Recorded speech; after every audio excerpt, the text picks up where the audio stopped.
Hey, everybody, it's Christian Buckley doing another MVP Buzz Chat, and I'm talking today with Jody. Hello. Hello, thanks for having me here.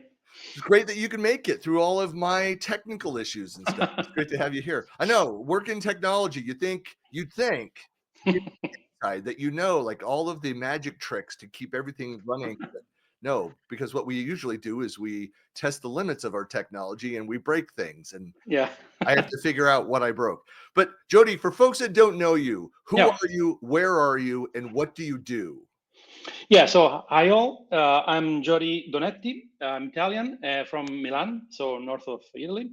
And yeah, I'm a software engineer. Actually, this year will be 30 years. So, a little bit of time I'm doing this Mhm. professionally. And yeah, basically, I do this for a living. So, a little bit of coding, architecture, and stuff like that.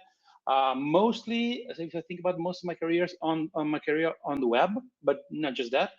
And yeah, a couple of years ago, I published my late, I have to say. I should have done it this earlier, but I published my first and only as of today open source project, which is called Fusion Cache. It's a .NET caching library. And yeah, that's if some people knows me is because of that, probably because that's the thing that I've done publicly. Yeah. Well, that's very cool. Well, so I have to ask. I mean, 30 years in doing a similar role, but this is your first open source project. What, Yeah. like, so what? Why not in the past, and what happened now to kind of move that direction? So, good question. I always liked the open source movement as a whole, Hmm. but I never felt like I was, let's say, good enough to contribute in a big way, like with a project. Made some contributions with various projects, even like jQuery back in the day, some patches, some optimizations, stuff like that, some bug fixes here and there. Also made a couple of little contributions to, Angle Sharp, HTML, GTPack, stuff like that, but minor. And, putting yourself out on the stage, you need to feel like you have really your shot to give. So I always felt like maybe not, maybe not. I mean, people using my stuff, I don't know. In the end, it was like 2019 when I decided, okay, you know what? Maybe this with this caching thing, I have something that can be helpful to others, and also because I like to point out that Nick Craver and Mark Gravel, that back then were in Stack Overflow and now are Microsoft both, Hmm. they made a blog post about how we do up caching in Stack Overflow 2019, something like that. Hmm. And in there, I have to say that I found a lot of the let's say techniques that I've developed along the years. So it was like a moment of, if you will, validation in a way, like, oh, hey, so those are not so dumb ideas after all. And usually they publish stuff like Stack Exchange Redis and other libraries and Dapper and stuff like that that they also used on Stack Overflow. But that was not the case for the caching thing. So I was like, okay, maybe this is the shot because I worked a lot with caches. I had to deal with, memory, distributed HTTP caching, CDNs, offline caching, whatnot. So Hmm. I felt like I accumulated enough to at least say my version of the thing. And so yeah, so I started doing this project, which later became Fusion Cache. And in 2020, actually the first year of COVID, the 31st of December, so very last day of the year, I published it. And yeah, and from there, it's been honestly awesome for me. So if you are listening and you are thinking about publishing a person's project, go on. It will be a good adventure, I think. I know that like, it doesn't matter what part of what industry, what role, what level. I mean, the imposter syndrome problem stops a Yeah. lot of us from going and taking steps and trying to do things. I wish that a lot of open source efforts, the people that start those efforts, had a little bit more humility and imposter syndrome, because sometimes there's some really bad ideas that are out there. But it to wait that long. I realized that also a lot of the open source stuff. I mean, I'll tell you, like 20 plus years ago, Hmm. when I started, you started hearing more and more in mainstream news around tech news around open source. Um, I mean, I looked at a lot of the people that were doing things, and I looked at almost like a kind of subversive activities that were trying to, like, going against, Yeah. the big paid. And so I had my feelings about about that. And while I think I got on board a little bit earlier than Microsoft did, I mean, even Microsoft, they were very late to that, Hmm. but now have fully Yeah. embraced that side of things. But I approached it more from it's a great way to learn. So I can share ideas and say, like, look, this doesn't fully work. This is an idea. I'm sure a lot of smarter people than me can fix, this, but here's the idea. Here's what I'm trying to do. And Yeah. you make it this collaborative approach. Yeah. Because And I've got tech ideas where, like, I just want it to exist. I don't yeah. need to own it. I don't care. I just want to use it. Yeah. Yeah, and also, even if, let's say, you come up with something and it's not like the next big thing, maybe other people can take inspiration from what you've done and what you have released as open source. Maybe just a way to do one of the pieces of your thing, an approach that you took, even some like options names or variables or something. Mhm. I feel like there's a lot of inspiration out there waiting to be taken. Yeah. So yeah, yeah, I absolutely. know that there's a lot of, paid products and services. Well, they will go and leverage the open source and make modifications, make improvements on it. And I realize that you start getting to the sketchy realm of licensing, of using the open source data and the versions on that. But again, I mean, it's becoming more and more commonplace Hmm. that, I mean, I've got a really good friend that is a patent attorney, and so it worked for, some of the biggest tech companies, Hmm. including Google, on AI and that side of things. And he talks about all the time. It's like, what original ideas out there? There's, any idea you come up with, there's 100 other people out there in the world at different stages of something that is strikingly similar to that idea. Thinking of it through those concepts. And so if you're able to borrow from, learn from, do those things, but in a obviously ethical and legal way of that Hmm. code, but sharing that out there that anybody can use, it's fair game, fair use of Yeah, a yeah, lot of that. But yeah. And also, I would say, don't be afraid of the fact that maybe some other libraries or projects already exist doing kind of the same thing. I mean, give it a shot, because I had this moment where I was like almost there, about to release it, and it was still private, and I was like, I took a look around. Other caching library, of course, already existed. And by looking at them, I had a moment where I was like, I mean, this piece is already kind of there.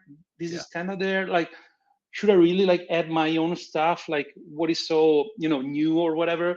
Actually, in the end, I said, okay, you know what? Just took the plunge and see how it goes. And I will say, as I said before, try to do it. I mean, it's not really, nothing bad can go can come from that. At most, you will have a project that, I mean, some people will use, and that's it. right. Even in that case, you will help somebody somewhere around the world, and that's already nice. I mean, Yeah. why not? Yeah, Yeah. yeah. And and the person who added that in there, and a lot of times when I put on the content side of things, I'm not a developer, Hmm. but sharing that out there, and people's like, could I grab this? Like, I love the way that you position this. You reuse it. It's like, yeah, it's out there. It's free. Yes, thank you. I Yeah, mean, it's great if you mention me. It's like, hey, I read this from Christian, or I found this over on his blog, yeah, or what. Like, attribution is great. That's another way that you yeah. can certainly make connections within the Microsoft ecosystem. It's great. It's you know Yeah, and also certainly do that. recognition, what you just said, is very important. Meaning, if you see something and you use it, uh, Let them apart know. from, yeah, let Yeah. them know. I mean, for me, for example, I've accumulated some millions of downloads. Unless somebody comes to me and say, "Hey, I'm using Fusion Cache, cool." I don't know. I cannot know. I mean, I don't do tracking or anything. So it's a good thing. Like, after all this work given away for free, at least say, "Hey, I'm using it. It's cool." Or even just, there's a problem, and that's cool, because there's always somebody, an actual human being out there behind the project. And so even just say hi and, "Hey, cool, thank you," is nice. I try to Yeah. do this myself. Of course, sometimes you are bird into activities and work and whatever. But if you can, why not? Yeah. And for me, it went very well, I have to say, because uh, again, just one project, but to me, it meant a Google Open Source Award and then a Microsoft MVP award. So uh, not every time, every project will go that way, of course. But in the end, I mean, give it your shot. Why not? I Right. mean, yeah. Well, we're talking about being in a space for a long time. So I was trying, while you were talking about that, I was trying to do the math. 27 and a half years ago, Mm-hmm. a buddy of mine and I started a collection of our own solutions and then free scripts and tools we started to aggregate from others Mm-hmm. because there was no place. Mm-hmm. And we created a site which then became a company. We started a software company, which we then sold 3 years later. But we did all that, doing the same thing. It was a great way to meet people, to network, to share ideas, that we incorporated what was shared with us, like, ooh, this Mm-hmm. would help with this client, with this project. Mm-hmm. And so this transfer, and we became like the largest site for these free tools for this platform. For some people that watch my series that understand it, know some of the background, but was for Rational Software back before they got acquired by IBM. Mm-hmm. But we used to do tools and scripts there. But yeah, I mean, it's just we provided that utility, and there's a whole story behind that. Well, I won't get into what happened to it after we sold it, but Mm-hmm. I do want to ask though, Jody. I mean, again, being in the space for this long, Mm-hmm. what was your entryway, your origin story into the MVP program? Like, how did you hear about it? How long had you heard about it? But when you Yeah. started trying to get in, like, what was that story? Yeah, I got this question a couple times actually, and sadly, in a way, the answer is not like a lot of tricks that I can share. Meaning, I was not trying to get into the MVP program. Basically, what I did is I published Fusion Cache, and that was my thing. That's it. I was not looking for anything. The During the first year, I got, as I said, the Google Open Source Award. The next year the MVP award because somebody nominated me, and so I got in, and that's it. So I don't have like secrets to share in a way. I know that some people that are MVPs become that because they share content or are content creators, or maybe like kind of, maybe not evangelists is the wrong way, but the wrong term, but people sharing information. I was not that much into that, and even today, apart from the documentation side of my project, which I really like to do, which is not that frequent in the software development circle. But but yeah, so yeah, basically, I haven't done some certain steps that I can share with people. I did my project, it went well, and they tell me one day, "Hey, you're an MVP." So, oh, you sure? Like, Hmm. okay, thank you. So that's the way I became an MVP. And if I may, I don't know if this is the case because I haven't, I don't know, like the internal process selection in Microsoft or in Google. But what I did is that since it was my first project, open source project, I said to myself, okay, I want to do it like well. Yeah. Now, just to be clear, if you release even just a little script, it's already a cool thing because you are sharing a piece of Right. your time and your Yep. experience, and it's cool like that. Yep. To me, I wanted to do like the extra mile in a way. So I put the logo, illustrations, and documentation and everything, and quick start and blah blah blah. So I Yeah. wanted to be like the full package.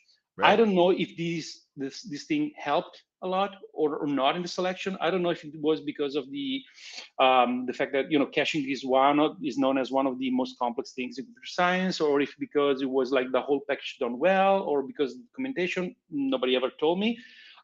That's the shot I try to do. I mean, that's the thing I try to do for the open source, to contribute back to the open source, and in return that got me these two things. But I was not looking for that.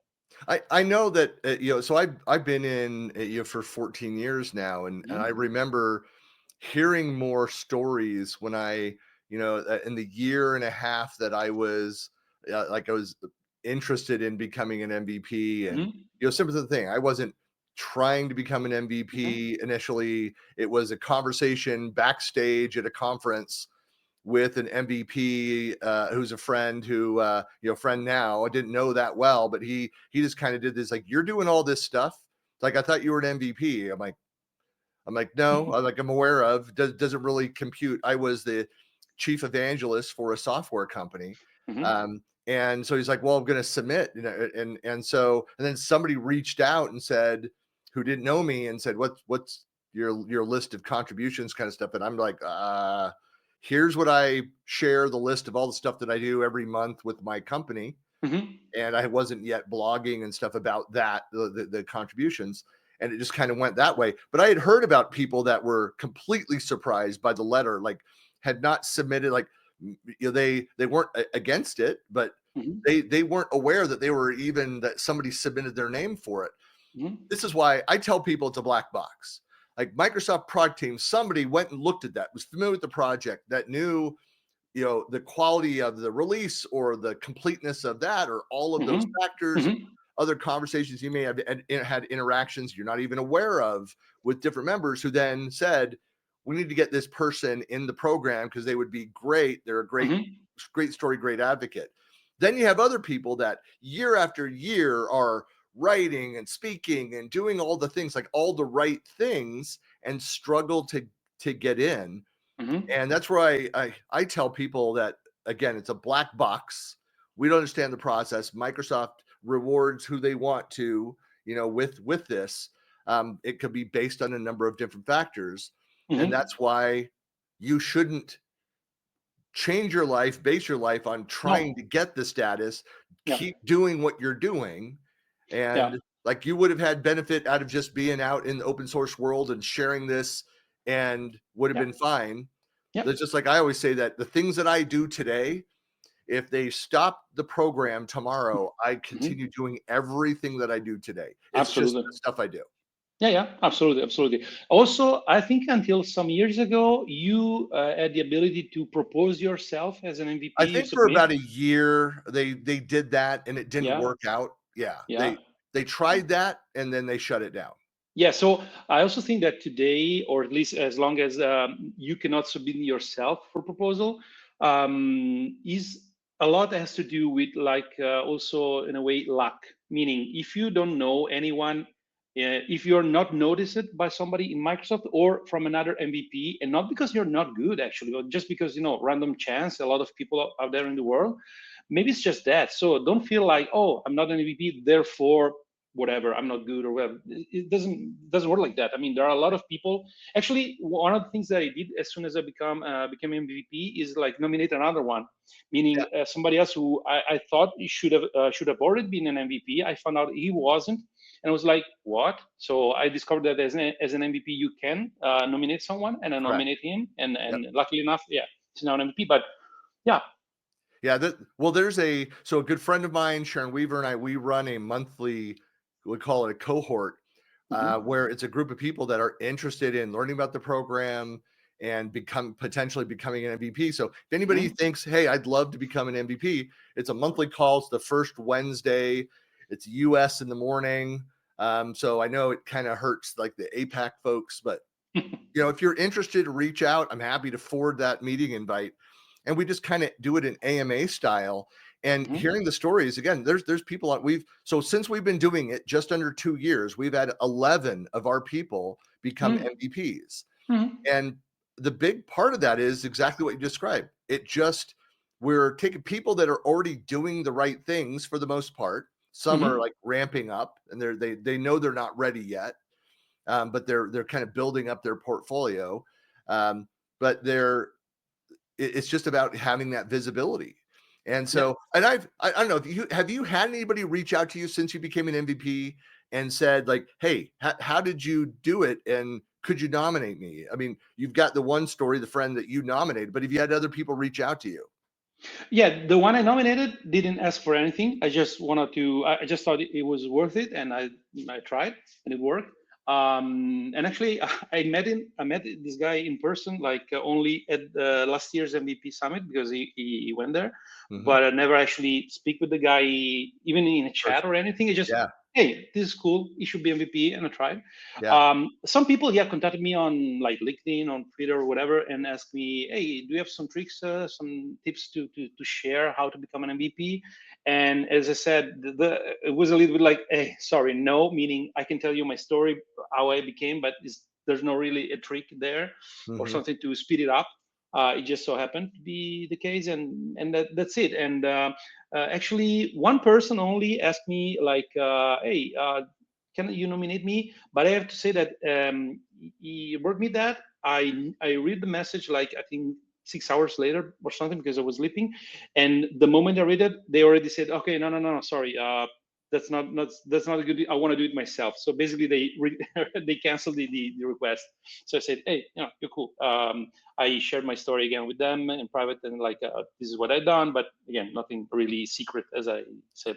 Yeah. Well, I think the biggest thing advice for people out there that I give is that, like, be yourself. Like, Hmm. if you feel like you're having to do extra work, go out Hmm. above and beyond, then it's probably not for you. If it's like, no, I'm already doing this stuff because I enjoy it. It's just Yeah. because it's part of me. That's like an indicator. But Yeah. people, when people reach out and they say, well, happy to tell, like, well, this is the thing, like, start, like, if somebody comes to me and says, hey, could you nominate me? Because I've had people just, I don't know Hmm. you. Like, we connected last week on LinkedIn. I don't Yeah. know you at Yeah. all.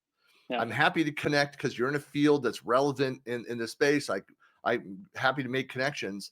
But I said, get to know an MVP. I mean, I always ask the same question. Like, if you're in Northern Italy, like, do Hmm. you know the MVPs that are in your region? Like, there Hmm. are numerous that are around Yep. there.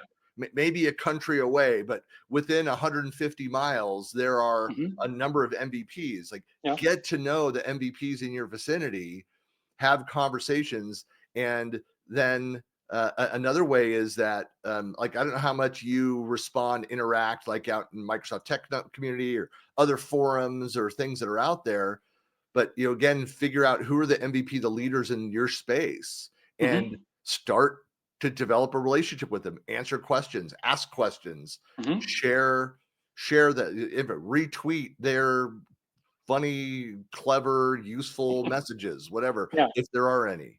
Yeah. Maybe Yeah. that, Absolutely.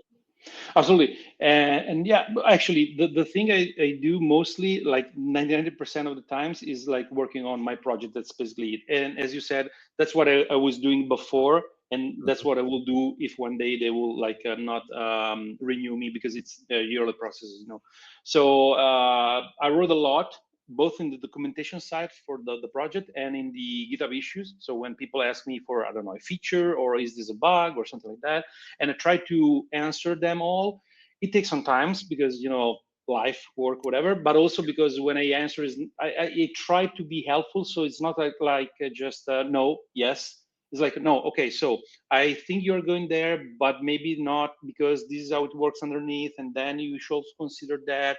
So to yep, give the full picture, what I saw, I have to be honest, is that people usually appreciate that. Like they frequently thank me for taking the time to explain and articulate things, and oh, now I understand it a lot, and I hope that is helpful actually. And yeah, basically that's it. As you said, if I'm not renewed this year or next year, I will keep doing it as long as the project makes sense, or if I have an idea for a new project, for example, so yeah, I can have like two open source projects instead of one. But yeah, one is already pretty. I mean, it took a lot of time. I could have figured something easier maybe than caching, but yeah, I mean, yeah, it's been a nice trip. Also, it's funny because if I keep looking at the my experience from when I published the project. First year, Google Awards. Second year, MVP Award. Third year, a Microsoft product, actually Data API Builder, came out, and they picked my caching library as their caching engine. So a Microsoft oh, product wow, using that, it's like, there okay, you go. nice, Well, okay, yeah. that is so, I mean, if in this time frame you've been for a couple of years at, MVP, I mean, then it's not a surprise why somebody went and looked at it, thought, hey, this is awesome, and where it could fit into what we're doing, so Microsoft Hmm. person, and just said, this guy should be an MVP, like, and in that way, Microsoft is smart that and I don't know that they were thinking this. I'm just kind of Hmm. taking a leap here. Maybe they're thinking we'll get better support for that component if he's in the tribe, Okay. Yeah. I Uh, don't think so. I don't think so. Meaning it happened like 2 years later that they picked okay. All the right. caching. So I mean, So there's maybe reasonable space there to not. yeah. Yeah. I wouldn't say a master plan of 2 years to use the Yeah. library. Yeah. I'm I would not say that. saying that kind of stuff happens, Hmm. but, Hmm. like, why would, like, it would be smart for Microsoft to go and do that, to find, like, open source piece of it's just like Microsoft poaches from the MVP community a lot Hmm. and Yeah. hires those people. So it's they're building a tribe, a group of passionate technologists Yeah. that have specialty in Microsoft. So they're building a fan base around Hmm. that. Why not kind of Hmm. pick from that tribe Yeah. Yeah. when Yeah. you Absolutely. And yeah. and now with .NET 9, actually, they released their own like hybrid cache, which is basically similar to my project, meaning it's a multi-level caching library with some features, etc. And when they announced that, some people reached out to me like, "Hey, do you see that?" It's like like Microsoft is killing your library, stuff like that, because sometimes that's the vibe in the community. Yeah. And I was like, "Yeah, I saw it, but fine, why not?" I mean, actually, it's funny because my initial idea for Fusion Cache was to like try the concept of a hybrid caching library made in a certain way, and both my own way and see if it was there was space in the .NET ecosystem for something like that, because we have like memory cache, distributed cache. The missing piece, in my opinion, was like the third leg, I call it, like the combination of the two. And so I Hmm. said, okay, if it goes well, then my end result can be to propose to Microsoft, hey, you can add the third one. Look at mine, meaning it works, people are using it, so maybe you can do it. And then I got like sidetracked by all the new features, optimizations, and stuff like that, and I forgot to tell them. But in January of last year, they announced it anyway. So I was like, hey, cool. Basically, that was my thing, like what I wanted to do. So Yeah. cool. And then I contributed to them, meaning I say I collaborate with them, and I always say I haven't written a single line of code, because code is their own thing in that sense. But I contributed, meaning I share with them my own experience, both in caching in general, Mhm. and with Fusion Cache as a project, because now they have like their own. So I wanted to avoid some pitfalls, or giving some suggestion. Actually, I suggested also the name hybrid cache that they picked, because initially it was something less clear in my opinion. So I give a couple of suggestions, and one stuck. So it was a nice thing. And actually, the main guy behind the hybrid cache from Microsoft is Mark Gravel, which is the one I talked about at the beginning, which Mhm. was working at Stack Overflow and made the post that that made me feel validated my ideas. So Yeah. basically, it's like a circle, and I find it really, really nice. And it's been really nice. He read my they're called like mega comments, like there are 3 pages comments where I condense all the things that I want to say in one place, so they can go back there. And they've been very open, I have to say. It's been a nice experience. And also, their hybrid cache thing is not just like their own implementation, it's also an abstraction, meaning other people can implement that. And Right. nice thing is that I did that, meaning my own thing is, I mean, my project is my own thing, but I Yeah. made like an adapter so people can use the Microsoft provided abstraction with Yeah. my own implementation that add more features. So Uh, it's a nice wrap up for the story in a way. Jody, have you written like the official, like, have you written content out for the Microsoft site? Like, I know that they're already always looking for content from the community, but Yeah, especially if you've created like another option and it's fully integrated in, yeah. like is, and this is for folks out there, if there's something that is getting widespread usage, if it's integrated, if aspects of it like this have been adopted into Microsoft's product, then there's an opportunity to go and write. Again, it's all open source, so it'll have multiple authors adding into it, but the Hmm. documentation explaining, hey, if you are looking at using the Fusion cache, here's the official documentation. Here's how you integrate it in. Here's the Hmm. caveats. Here's where it fits. Here's where it doesn't, things that you need to think about.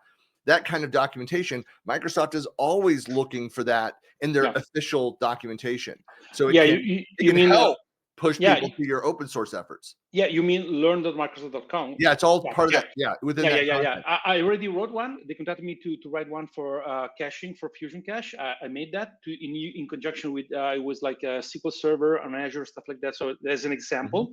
I already did that and it was really nice. I may propose them a new one, since now it's like 2 years since that piece of content. So maybe a more updated one, which also may include both a Fusion Cache on its own, but also used as as an implementation of Hybrid Cache, which is a nice, Yeah. a connection with the rest of the .NET ecosystem. So yeah, that's something nice to have for them and for people who wrote as an author. Yep. Right. Absolutely. That's I always like to throw that out there too, because if you're people are always asking like, well, what things could I do to contribute? And I mean, that's a great example where like I've got a friend who does a lot of content in the community. He's the head of a consulting company out of the Boston area, Simpraxis. Mark Anderson constantly has his eye out looking for content from members of the community. It's a great way to get visibility both in the MVP community as well as Microsoft, more importantly, the Microsoft community.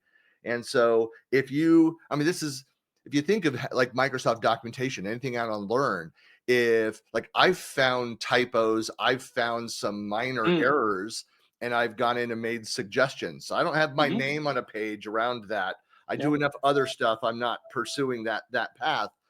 But those are mostly I would say mostly there is a lot of community input into that documentation. Yep. And so if you got something to expand in, especially to help integrate in, to connect it to open source efforts, that's a great way to contribute to the community and raise your visibility. Yeah, absolutely. Absolutely. Well, Jody, I know that we've gone a little bit long here, but it's been great connecting with you, talking with you. I always like to ask at the end, if people want to reach out, connect with you. Of course, there's LinkedIn, but where are you most active in social? Where can people find you if they want to connect with you? On social, I have an account on Twitter, LinkedIn, and Blue Sky. So you can look my name, and then the key to remember is Fusion Cache. You look at the project, you find my name, and then you go from there. Yeah. Perfect. Well, we'll have the links to all that out there, of course, and hopefully people will be able to reach out and connect with you. Thanks so much for your time. Thank you very much. Hope to see you at next year's event. I don't know I need to put the dates on the calendar for the MVP Summit, but yeah, have you submitted all of your renewal? Okay, yeah, good. I know this will go live before after that, but I'll tell you folks, it's kind of a pain in the butt, and we all will wait till the end. But yeah, anyway. Well, Jody, thanks so much for your time. Thank you, and thank you all for listening. Bye.